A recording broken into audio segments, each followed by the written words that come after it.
প্রিয় বন্ধুরা, আজকে নতুন ভিডিও নিয়ে চলে এলাম তোমাদের সামনে।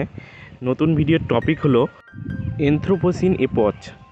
এটা বলতে বোঝায় মানবীয় যুগ, অর্থাৎ প্রকৃতির সঙ্গে যে মানুষদের ধ্বংসাত্মক ক্রিয়াকলাপ, অর্থাৎ রিসেন্ট পিরিয়ড। এই এনথ্রোপোসিন এপচ আনঅফিসিয়ালি রয়ে গেলেও বৈজ্ঞানিক মহলে বিপুলভাবে সাড়া ফেলেছে। চলো এবার এই পিরিয়ড সম্পর্কে একটু বিস্তারিত জানা যাক।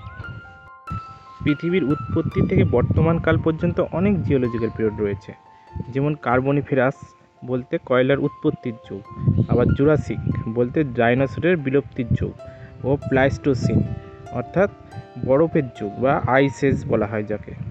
আর সব থেকে নতুন হলো হোলোসিন, যেটা প্রেজেন্ট পিরিয়ড হিসাবে গণ্য করা হয়।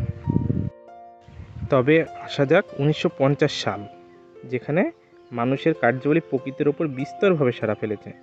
যেমন বলতে পারেন পারমাণবিক বোমা বিস্ফোরণ, শিল্পায়ন প্রভৃতি। অর্থাৎ 73 বছর আগে থেকে শুরু হয়েছে অ্যানথ্রোপোসেন এপচ বা মানবীয় যুগ। 2000 সালে অ্যানথ্রোপোসেন শব্দটি প্রথম প্রকাশ্যে আনেন নোবেলজয়ী রসায়নবিদ পল কুরসেন। তখন অ্যানথ্রোপোসেন নিয়ে সমালোচনা হয়।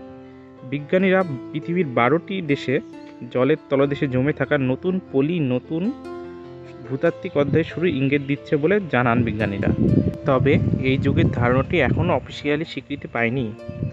অ্যানথ্রোপোসেন ওয়ার্কিং গ্রুপদের গবেষণা প্রমাণিত হলে সেক্ষেত্রে শেষ হবে চলমান হোলোসেন যুগের।